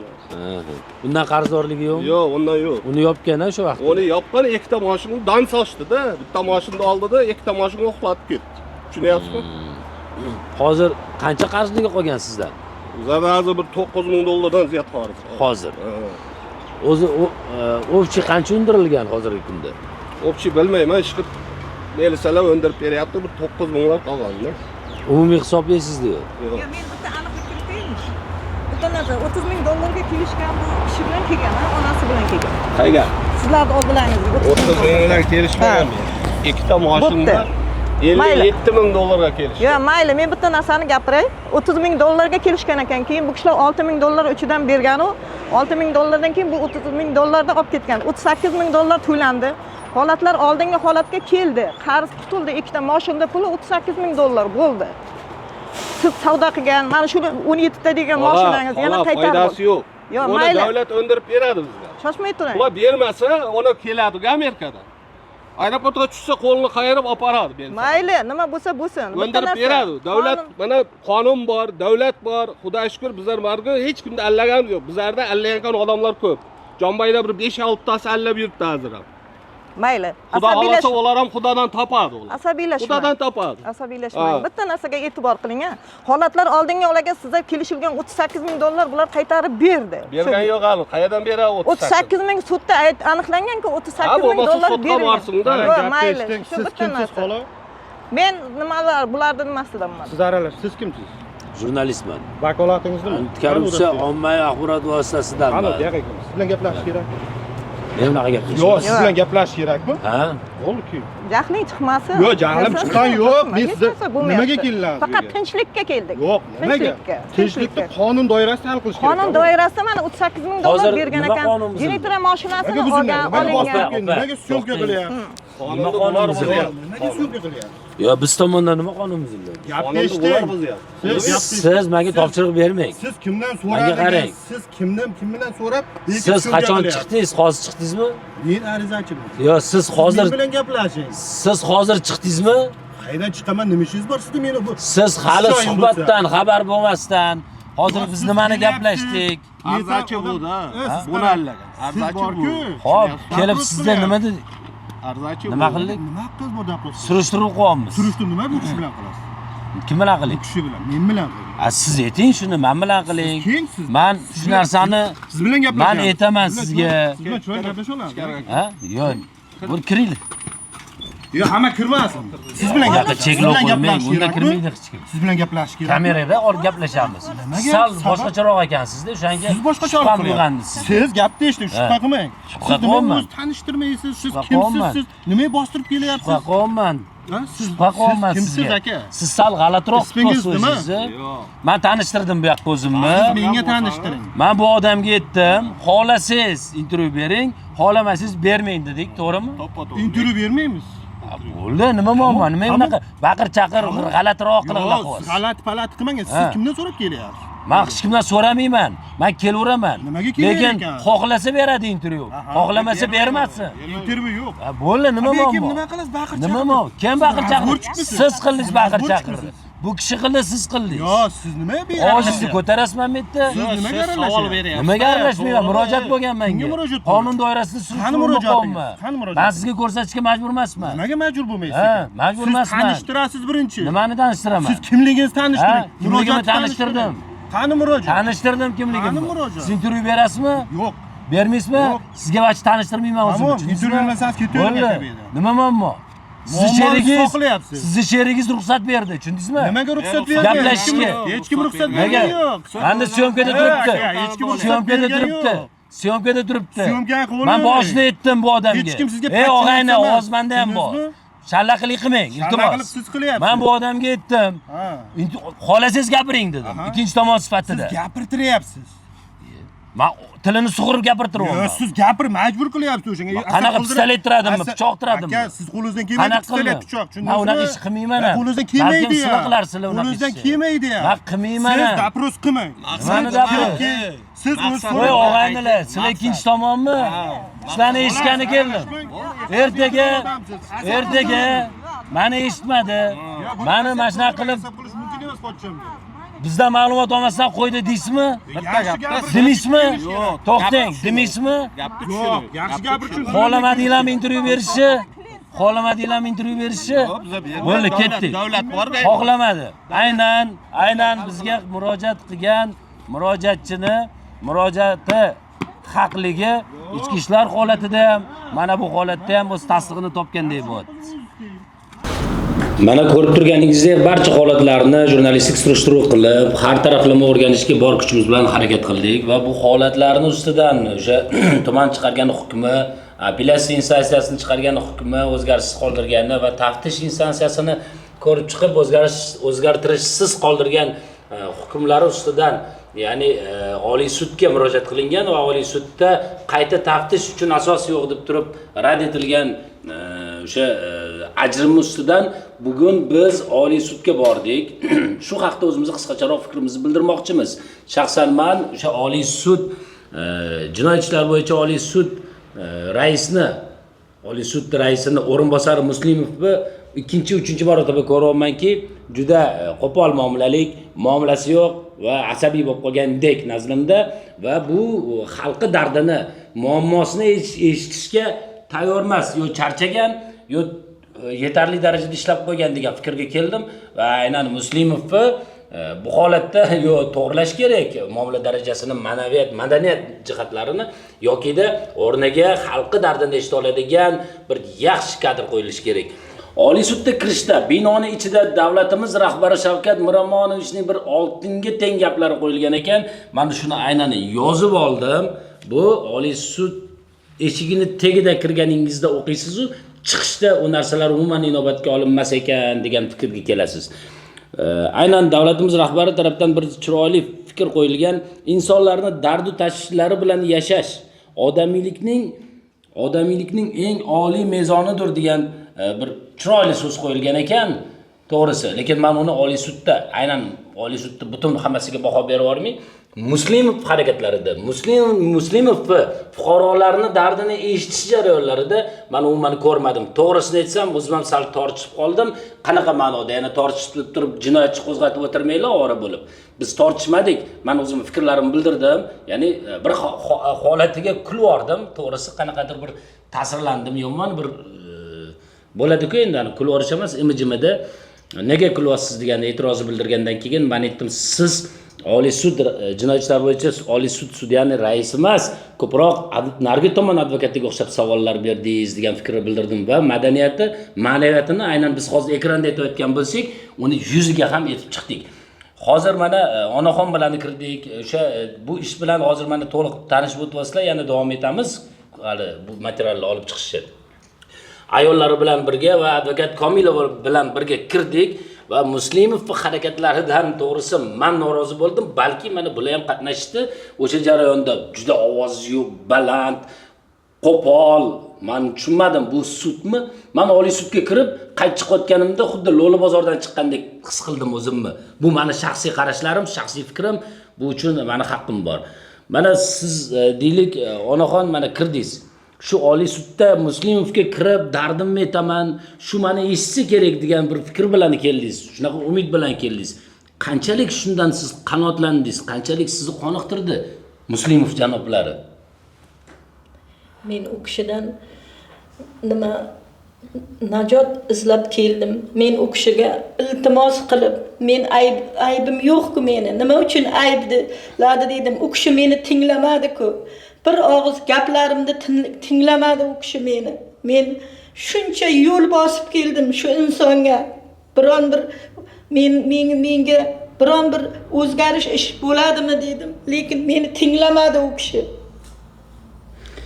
Lekin prezidentimiz eshit, xalqi dardini eshit deb turibdilar va ostonaning tagida prezident so'zlari yozilgan bo'lsa-da, o'sha yerda qolib ketgan u. Sudyalarning ichiga kirmagan, aynan Muslimov deylik.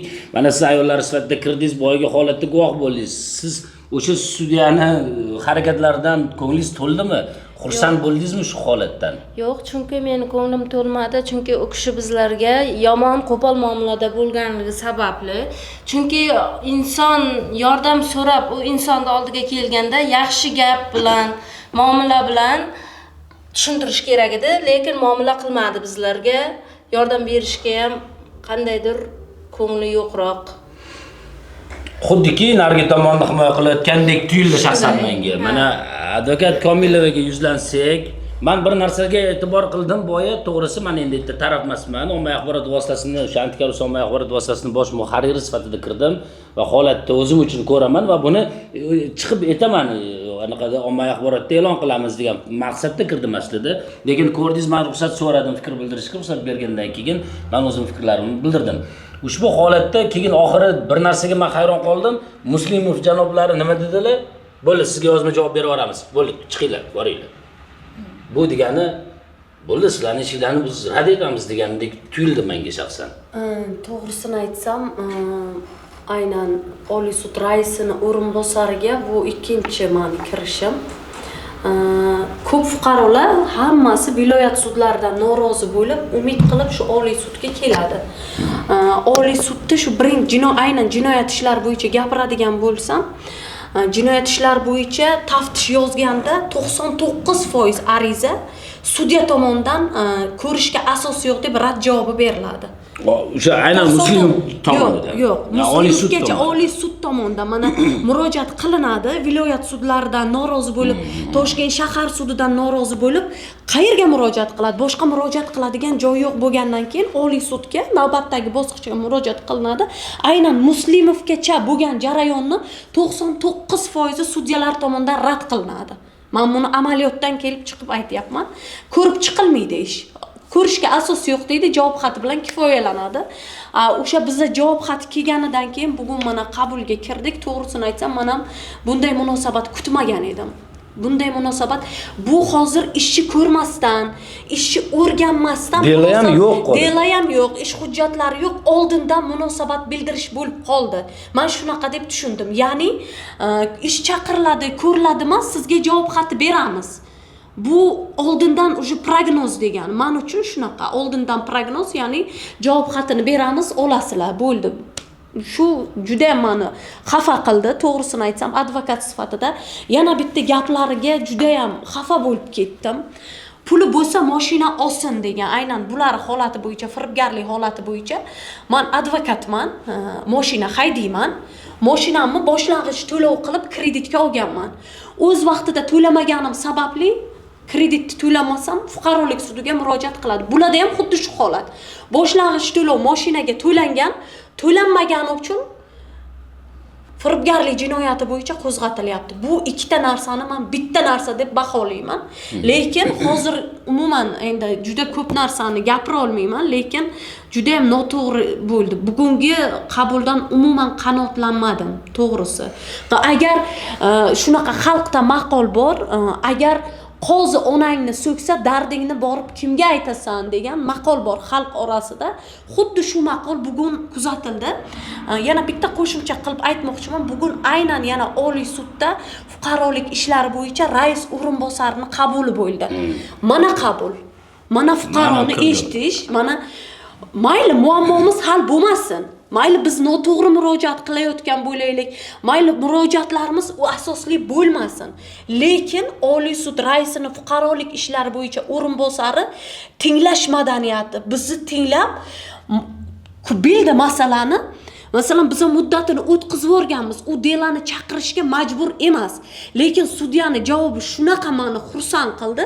Ya'ni muddat o'tgan, qonundagi muddatimiz o'tgan bo'lsa-da, to'xtab turing, hurmatli advokat, hurmatli taraf, biz bu ishni chaqiramiz va o'rganamiz degan javobi fuqaroni ham ko'rdingiz qanchalik xursand qildi. Bu yerda muammomiz murojaat qilganimiz bilan hal bo'lib qolmaydi. Lekin ushbu murojaatni qabul qilib olish jarayonida muomala bu juda ham katta rol o'ynaydi.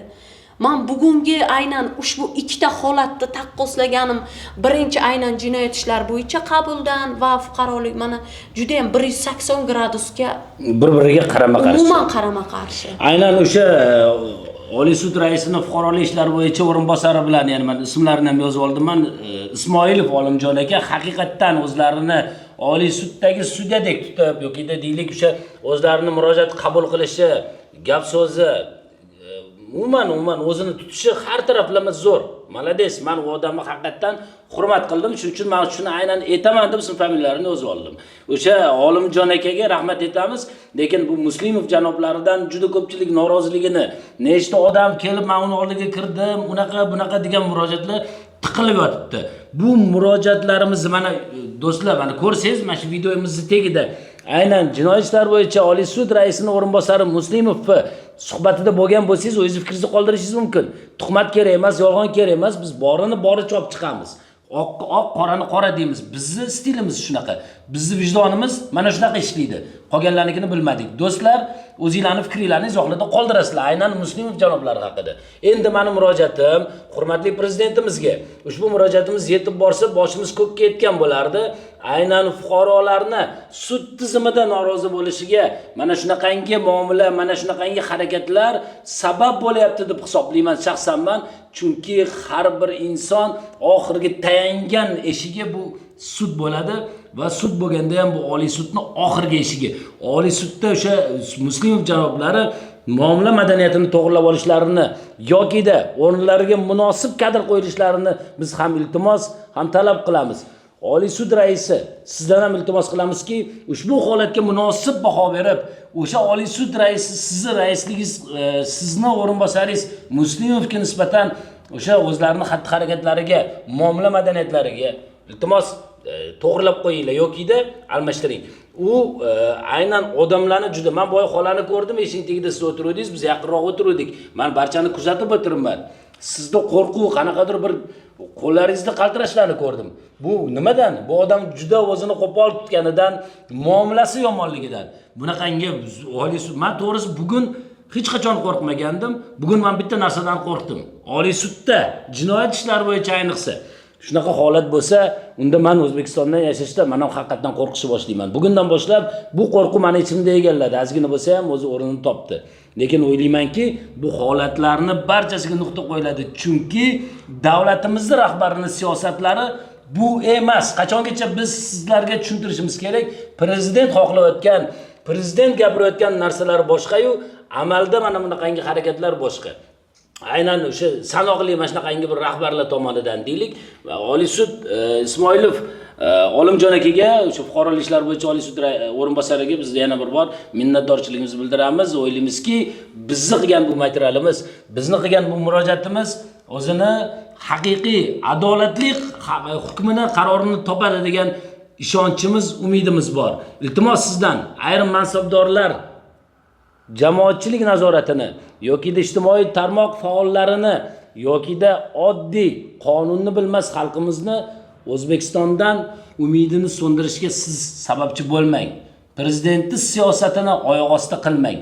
Barcha holatlarni sizga boricha taqdim etdik. Vaziyatga o'zingiz baho berib, izohlarda fikringizni qoldiring. Nega kichik bir tumanning qaysidir mansabdorini deb O'zbekiston butun mamlakatga sharmanda bo'lishi kerak? Chet el fuqarolari O'zbekistonga kelib yashayotgan bir vaqtda mana bunday adolatsizliklarni deb O'zbekiston fuqarosi nega chet el fuqaroligini olishi kerak? O'ylaymizki, bosh prokuror Nig'matullo Yo'ldashev hamda Ichki ishlar vazirligi vaziri Aziz Toshpo'latov bu holatga alohida e'tibor qaratib, qonun doirasida chora ko'radi degan umiddamiz. Bizni kuzatishda davom eting. Biz siz bilan kuchmiz.